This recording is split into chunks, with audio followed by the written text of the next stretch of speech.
his despondent younger siblings, not the Reverend, who'd sought in vain to assure him that Joseph Scott would receive his forgiveness and comfort in heaven.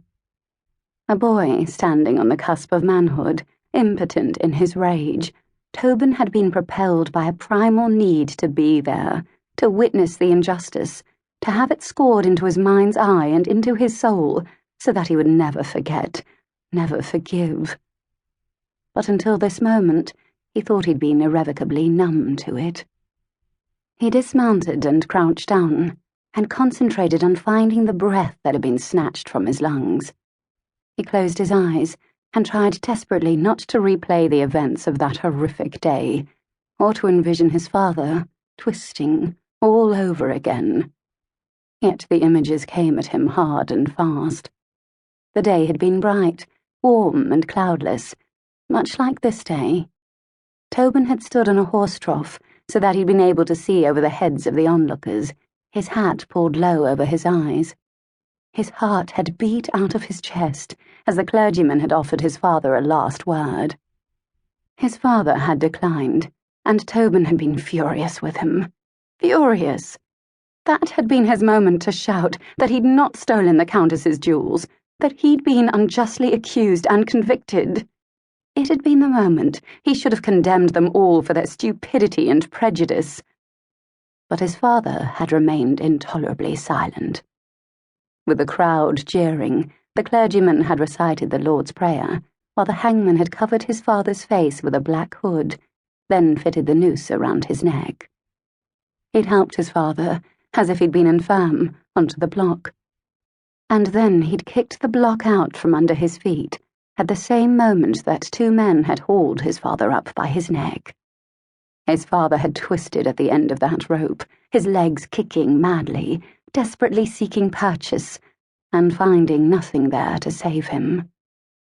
Thankfully, Tobin had been spared the actual end of his father, because he'd fainted, and when he'd come to, the crowds had dispersed, and his father had been cut down.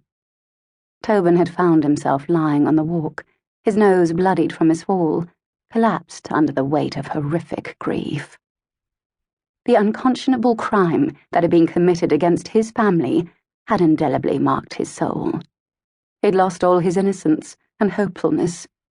He'd been made completely immovable, blind to common emotion, incapable of sentimental feelings. If someone were to open him up, they'd see nothing but black rot oozing inside of him like mud.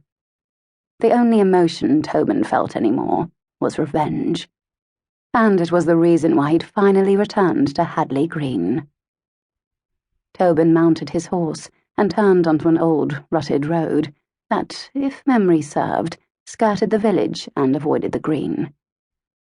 As he rode along the seldom-used road beneath gnarled tree limbs and past weedy undergrowth, he recalled how the trial and his father's execution had ruined the Scott family.